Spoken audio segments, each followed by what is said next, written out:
Matakbo namang itong walang pangalang disipulo. Bakit walang pangalan? Sa 12 disipulo ng Panginoon, si Pedro at itong walang pangalan pa. At habang pinabasa ko ito, sabi ko, kakaiba itong disipulong walang pangalan. Tinignan ko hanggang 18, wala talagang pangalan na binanggit. Maliban kay Pedro. Pero may mga karakter itong disipulong walang pangalan na hinahangaan ko. At habang binabasa ko yung kwento nitong disipulong walang pangalan na yan, nakita ko kung bakit siya tumatakbo. So, what are the instances why this nameless disciple ran into the tomb that is empty? Hindi mo nila alam na empty. Unang dahilan kung bakit tumakbo siya. He ran out of curiosity. Yung pinakong si Jesus Christ. Puntahan natin. Marahil, di ko alam kung siyang nagaya kay Pedro o nagkasabay lang sila. Pero may kakaiba kay Pedro. Ang bagal na. Papunta siya ron, di ko alam kung tumatakbo din siya. Pero kung nakita siguro nila na tumatakbo si Pedro, madaling araw pa lang, merong mas mabilis sa kanya. Kadalasan, pagka ganon, papahiran nila ng langis para hindi madaling mabulok yung katawan. Kaya itong si Maria, meron siyang pabango, tsaka yung mga gamot, mga dahon, para ma-preserve sana itong katawan ito. Mahal-mahal, gusto ko ipulin, gusto ko yung patay na bangkay ni Jesus Christ. Ito naman siguro yung mga disipulo, gusto ko makita. Kung gumagawa ng himala, gusto ko makita yung patay na si Jesus. So, he ran out of curiosity. So, she came running to Simon Peter and the other disciple, the one Jesus loved, and said, "They have taken the Lord out of the tomb, and we don't know where they have put him." Sino yung nagsalita nito? The one Jesus loved said, si Mary. Nauna na kasi siya ron. Kung itong lalaking ito na walang pangalan, may mas masugi pa pala sa kanya na tumakbo. Ang pagtakbo niya, curious. Curious siya. Namatay ito si Jesus. Pero bakit ay mga sinasabi siya noon? Isa pa, mga kapatid, merong isang bangkay na ng isang propeta, na yung bangkay na yon na nakahandusay na, binuksan nila. At merong isang patay, idinikit sa bangkay na yon. Alam niyo nangyari sa bangkay? Nabuhay. Marahil, sa curiosity nila, ay, di pa kaya yung bangkay niya gumawa ng himala? Kasi talagang gumawa siya ng himala eh. Maraming tao, kapag nagpo-crusade, healing crusade, hindi lahat yun ang habol nila. Minsan curious sila, ano meron nila? Minsan kapag meron mga nag-ipon-ipon na tao, ikaw rin, nangyari? Diba? Titingin ka rin, ano ba nangyari dyan? Curious. Pag may na-aksidente, ganun din, curious. Lalabas ka lang doon. Tayo. Saan tayo naging curious? Sa ating Panginoon. Naging curious ba tayo? Dahil pumunta tayo, anong meron dyan? Actually, ang isang curious, hindi pa niya talaga alam kung ano ang meron. Amen? Ibig sabihin, itong disipulong ito, hindi niya talaga alam kung anong magagawa ng bangkay na yon. Maging yung unang nakakita, hindi niya rin alam na yung bangkay na yon ay pwedeng mabuhay na maguli. So wala talaga sila alam. Curious lang sila. Pero sobrang curious niya, bakit mas mabilis siyang tumakbo kaysa kay Pedro? Ano kung bakit? Bakit? Alam kasi ni Pedro na may kasalanan siya. Kaya ganoon na lang kabagal ang kanyang pagkakas. Ang tao minsan na may kasalanan, nagigilty sa kanyang sarili at bumabagal ang kanyang takbo sa kanyang pagkakas. Nakakabigat sa isang tao. Pero alam nyo, ang biyaya ng Panginoon, dapat ma-realize natin na ang Panginoong Diyos ay mas mabilis pang tumakbo kapag magpapalik loob tayo sa Kanya. Kagaya nung pagtakbo nung ama na naghihintay sa kanyang anak na kinuha yung kanyang kayamanan, na yung ama na yun ay naroon at tumatanaw, kailan kaya babalik yung aking anak? Nung sa kalayuan ay natanaw niya yung anak niya, marahil busbusin na ito, marahil amoy baboy siya, napakarumi. Pero sa sobrang saya ng kanyang ama, yung ama na ang tumakbo, papalapit sa kanyang ama. Huwag mong isipin, kapatid, na sa karumihan mo ay ang ama ay lalayo sa iyo. Oras na mag-decide ka na magpabalik ka, mas mabilis na tumakbo ang Panginoon sa iyo. Amen. Amen! Amen. Ikalawang dahilan, ba't siya tumatakbo? He ran out of courtesy. Nakita ko doon, sa ating nabasa, babasahin natin, no? Sina Pedro, ang bagal. At siya naman, ang ginawa niya, verse 5, yumuko siya. He bent over and looked in the strips of linen lying there, but did not go in. Hindi siya pumasok. Ano yung ibig sabihin ng courtesy? Courtesy means may respeto ka sa lugar na yan. Courtesy means, kapag merong isang handaan, pag hindi ka imbitado, hindi ka pupunta. Hindi uso yan dito. Minsan, kapag hindi ka imbitado, kahit hindi ka imbitado, may kainang pupunta, lalo na yung mga maliliit. Pero pag medyo matanda, medyo nahihiya na. May nabalitaan pa nga ako bumili siya ng regalo, kasal. Yung regalo yun, hindi na niya binigay. Bakit? Hindi daw siya imbitahan. Ang tawag dyan, courtesy. Alam lang niyang irespeto yung tao. Naintindihan niyo? Kapag hindi mo bahay, lalo na si Mrs. Papakilala ko na sa inyo. Si Mrs., ayaw niya yung tao na bigla na lang papasok sa isang pribadong lugar. Lalo na kung kwarto niya or bahay. Bakit? Kasi ang tingin mo dun sa taong yun, wala siyang courtesy.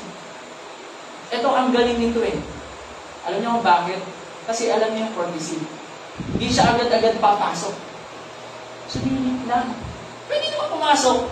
Kasi si Pedro, nakalagay dito, verse 6, nang dumating si Simon Pedro, tuloy-tuloy itong pumasok sa libingan at nakita nito ang mga tela. Habang siya, nakasilip pa rin doon sa labas. Out of courtesy.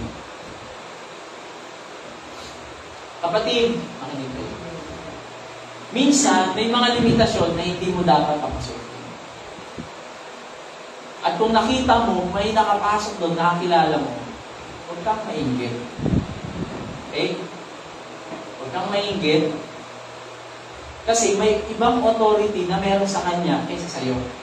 Marahil, alam niya, di naman kami ganun ka-close ni Jesus tulad nitong ni Pedro Courtesy tawag ko. Pag may nag-uusap, huwag ka agad sasapat. Ang ibig sabihin doon, marunong kang gumalang kung may courtesy. Mga bata ngayon, wala ng courtesy.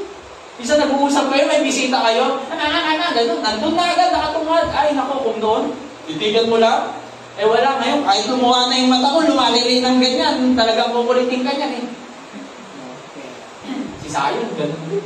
Lalo na si Sarah. Papiano ko dito. Tama mo na Ewan mo, may nakapansin nun. Praise and worship, may sinasabi siya doon. Sa poblasyon, may sinasabi siya. Kinakausap ko kakagitan ng praise and worship. Walang courtesy. Diba? Doon natin makikita na meron din mga posisyon minsan na alam natin na kahit hindi tayo doon nakaapa, pinapasok natin. May mga usapan na dahil sa curiosity, wala na tayong courtesy. Nagkokomento tayo kahit wala tayong kinalaman. Na yung away ng dalawang tao, nakikisali ka. Kaya pati yung damdamin ng isa, nahahawa ka din. Yung galit niya, galit mo na din. Wala ka ng courtesy. Hindi mo alam yung limitasyon. Kaya pati yung pag-ibig mo, nalilimitahan sa isang tao. Bakit? Nahahawa ka na rin. Wala nang respeto. Wala nang policy. Naintindihan nyo? Huwag tayong gano'n. Hindi maganda. Amen po ba? Amen.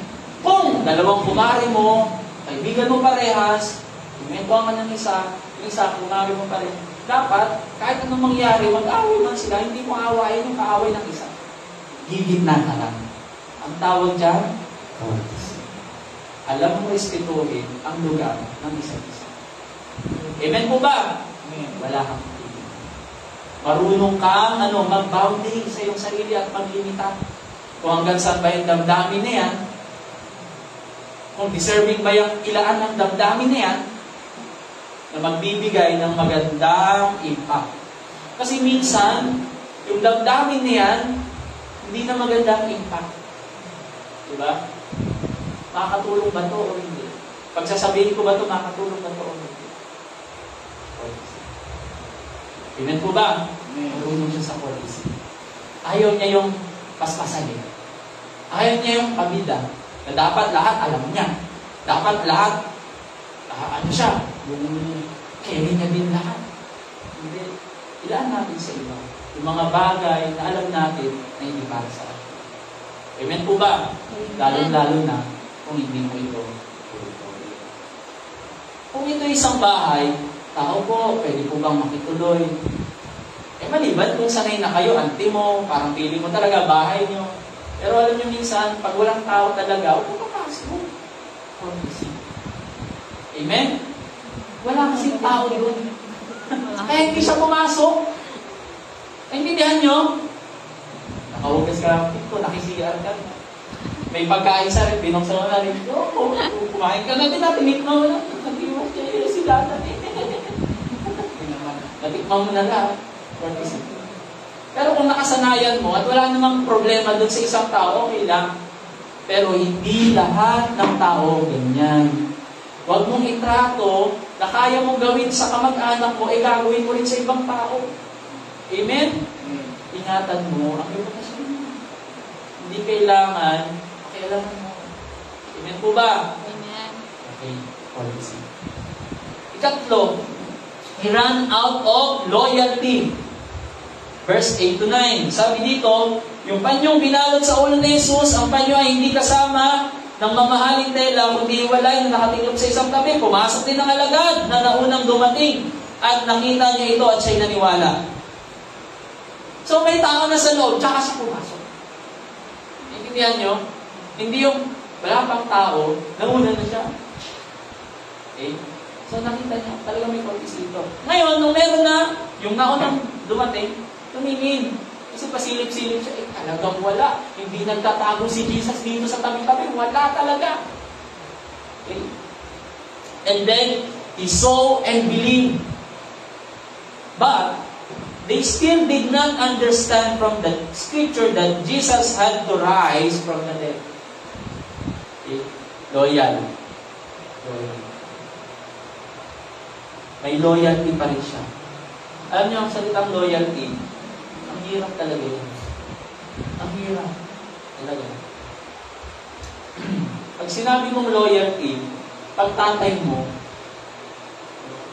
siya, may uncle ka, yung tatay mo, alam mo masama na yung ginagawa sa uncle. Minsan namin, hindi nagbayad ng utang si tatay. Pero inaway pa rin ni tatay yung kanya uncle. Sama-sama mo naman, alam mo naman walang pera si tatay. Pero alam mo naman mali si tatay mo. Na hindi siya nagbabayad ng utang, pero pinagtatanggol mo. Ang hirap magtanggol sa mali. Malibang mong loyal ka. Intindihan nyo?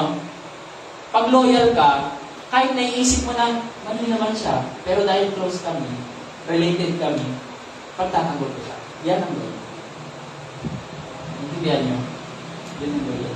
Kung bakit ang isang babae, kahit na yung lalaki, ay nagkakagusto na sa iba, wala pa rin sa kanya. Alam mo minsan sa mga may babae, tapos may crush ang lalaki.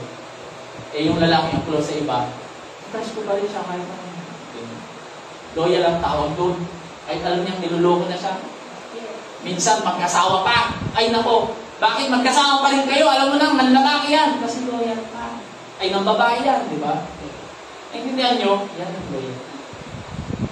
Sa Panginoon, Kahit minsan alam natin, Lord, bakit naghihirap pa rin ako ngayon? Ang tanong, bakit nagtutuloy ka pa din? Kung nahihirapan ka.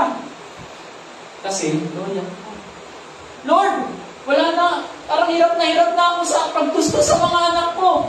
Bakit ka pa rin nagsisimba? Kasi loyal ka. Intindihan nyo? Ito matindi.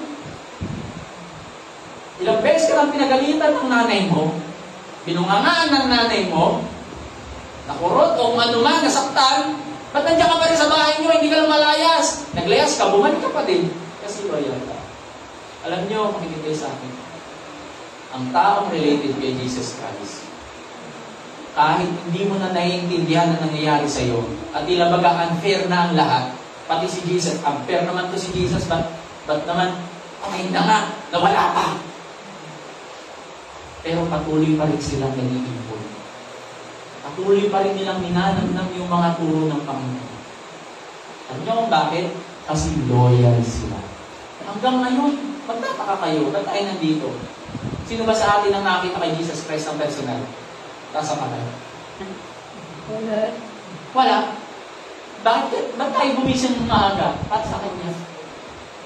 Diba? Namatayan pa. May mga namatayan pa nga dito eh. Diba? Bakit nandito pa rin tayo lahat? Alam niyo bakit? Kasi related tayo. Napakaganda yung sinabi ni Jesus Christ dito sa verse 18. Anong sabi niya dito? Sa verse 17, sabi ni Jesus, huwag mo kong hawakan sapagkat hindi pa ako nakakapunta sa Ama. Sa halip, pumunta ka sa aking mga kapatid at sabihin mo sa kanila na aakyat ako sa aking Ama, na inyong Ama, sa aking Diyos, na inyong Diyos. At sumunod siya. Yung deklarasyon ng Panginoon na itong si Jesus, yung Ama niya, kilala niya, binuhay siya maguli, yung loyalty ni Maria ay grabe, talagang lalong sumidhit. Bakit? Namatay na ito, nabuhay maguli. At yung sinasabi niya na Ama niya sa langit, dahilan din yung kapangyarihan, nagpapagaling, at ang matindi nun, patay na nabuhay na maguli, ang tindi ng tiwala niya. Hindi pala yun, kahit mahirapan, kahit mamatay, basta kilala natin yung ating Ama. Tutulungan niya tayo at ang matindi, yung Diyos ni Jesus, ay Diyos din natin. Amen. Marami ng tao nahirapan, pero nagpatuloy sila. Alam niyo, yung isang inangaan ko dito sa ating lugar, si Tatay Ino. Sobrang loyal niya. Kahit matanda na siya. Ang layo-layo ng bahay, may hawak na tungkod, pilapil, tinatamid niya. Minsan, naranasan pa, sabi ni Nanay Ikram, nakapatublak doon sa may patubig. Kung hindi niya nakita, nalunod na, namatay, kasi hindi niya mayangat ang sarili niya. Nagbugas na lang doon, naghilamos. Sino si Tatay Ino? Father ni Brother Merel, na nagbigay ng lupang ito para pagsamba sa Panginoon. Ganun siya kaloyal. Na kahit baga, tanda-tanda ko na, kahit di na sana ako pupunta eh. Pero kahit pag-loyal ka, buong buhay mo, kaya mo itayan. Alam yung isang taong loyal? Pagbabarilin na yan, ng yung boss niya, siya yung mali yun. Ang tama, mabuhay ka, mag-survive ka. Tama o mali? Tama. Pero yung mamatay ka, para dun sa mahal mo, parang mali yun. Pero dahil loyal ka, magiging tama. Intindihan niyo ako? Si Jesus kasi, yan ang ginawang kasi. Mali ko. Mali tayo. Alam naman yung isa yun. Nakapako, sabi niya, hindi mo talagang ikaw ang Diyos, ligtas mo sarili mo.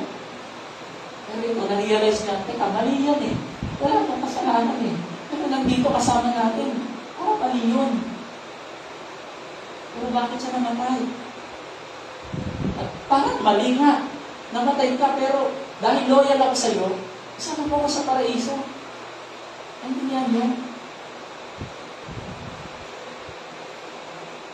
Hindi naman ito magaling sa doktrina.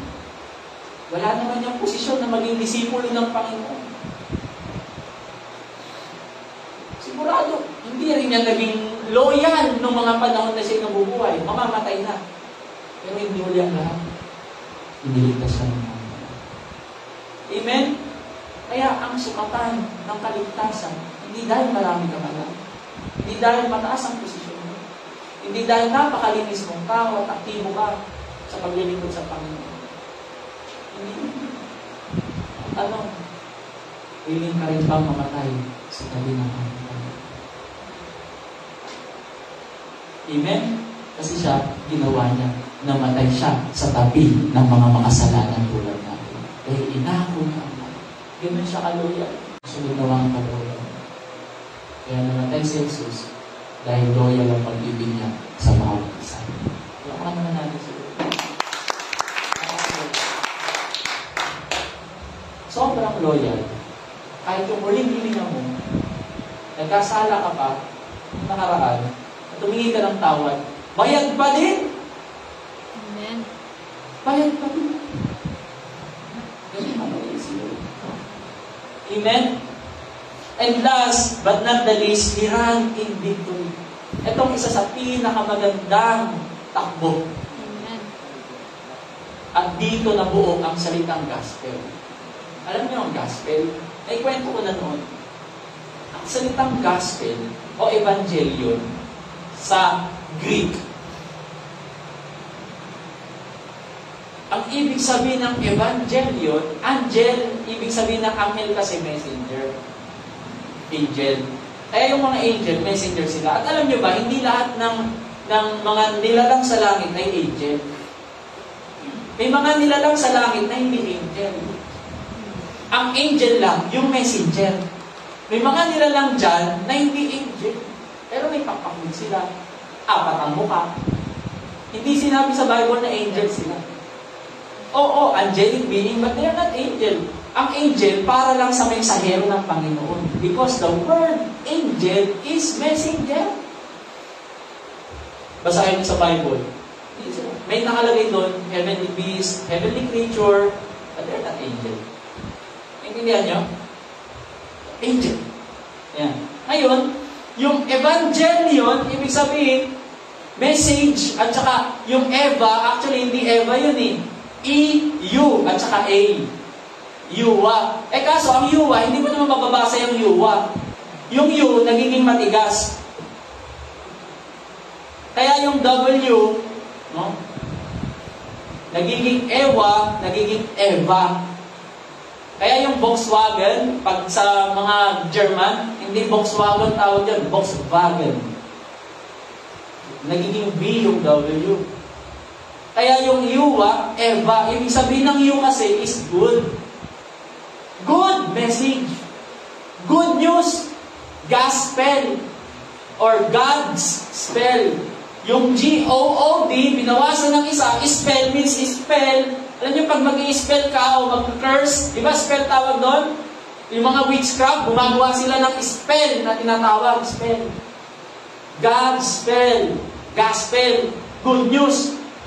Yung evangelyo na yun, galing yun sa term na kapag galing sila sa gera, mayroong nakakabayo o tumatakbo na pupunta doon sa kanilang lugar na may daladalang flag o kaya sumisigaw, good news, good news, good news, nanalo tayo sa gera!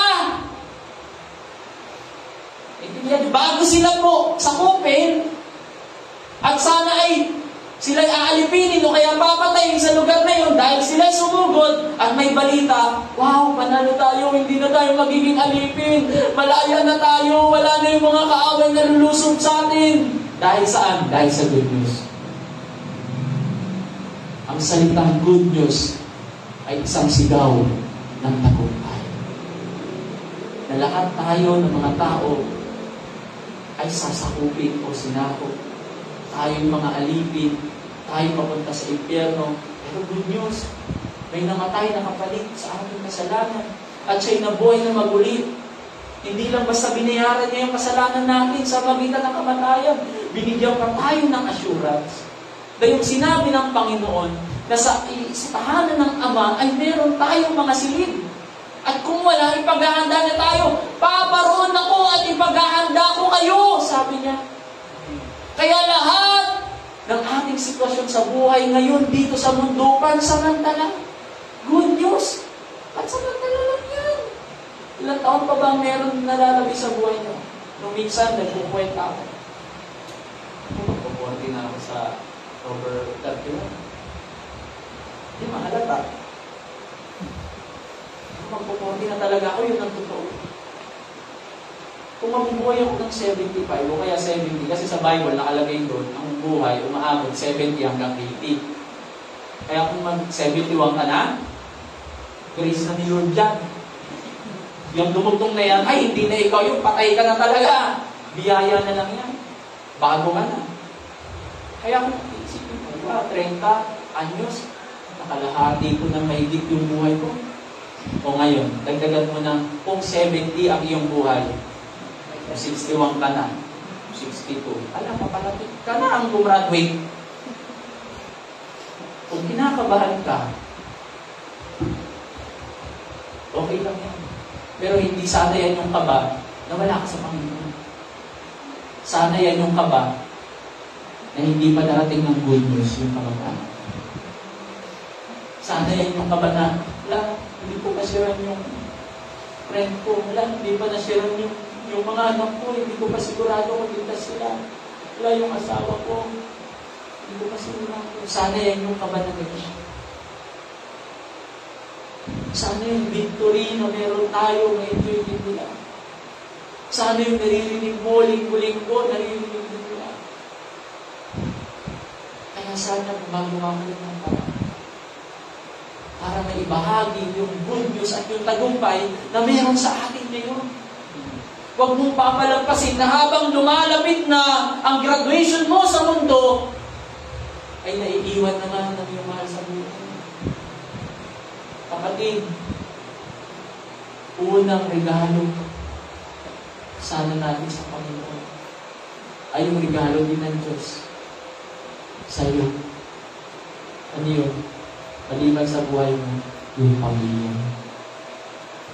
Amen?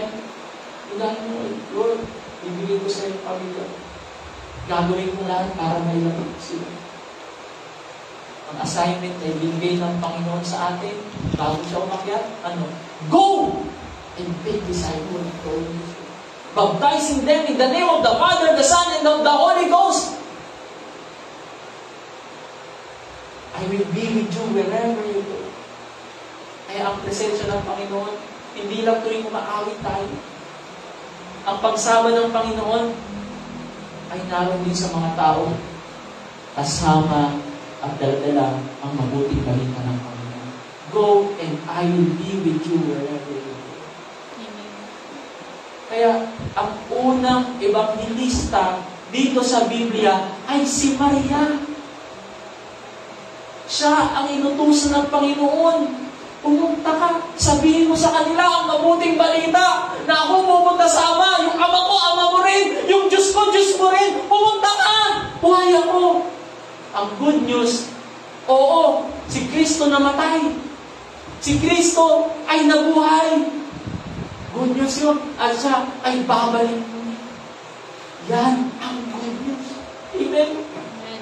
Babalikan tayo ng Panginoon. Ang hirap isipin na para bagang may babalik pa ba? O kaya, may babalikan pa kaya ako? Para nung unang punta na nila Leia, nila Brother David, ganun mo siya. Pumunta kami sa bahay. First time namin naramdaman na wala na kaming babalikan tatay sa loob. Parang hirap. Pinipilit mo na lang maging masaya. Diba? Pero alam nyo mga kapatid, hindi kayo mabuti. Wala ka mang babalikan tao. Babalikan tayo ng Jesus. Amen? Iniwalayan ka man, inutol man nila yung relasyon sa iyo. Iniwan ka man ng minamahal. Hindi ka iiwan ng tanging totoo at tunay na nagmamahal sa iyo. Walang ibang kundi ang Panginoon Jesus. Amen! Amen! With the promise, hindi kita iiwan, may papabayaan. Napakasarap. Napakagandang sigaw ng Panginoon. Amen po ba? Hallelujah. Kaya, purihin ng Panginoon. Iniwan man ako ng tatay ko. Pero nagpapasalamat ako sa Diyos. Hindi niya iniwang patay ang pag-asang yun. Dahil alam ko, kasama niya ang tatay ko sa langit. Amen! Dalawang tatay ko. Kaya dapat lang magkaroon tayo ng sigaw ng victory. Magpasalamat tayo sa Panginoon na mayroong reunion na mapuntahan natin. At napakagandang promise yung babalikan niya tayo, kukunin niya tayo. Maghihirap ng maghihirap ang mundo ito. Sasabi ko sa inyo. Ang pag-asa na lang natin ay ang pagkuha ng Panginoon. Yung mga propesiya dito sa Biblia, unti-unting natutupad. Nung nagkaroon ng COVID, sobrang hirap. Imagine mo pa, pag nagkaroon din yung matinding, pinakamatinding lindol, na mas matindi pa noong 1990. Ang nakalagay sa Bible, yung isang syudad, ahati sa 3 bahagi. Ganon katindi.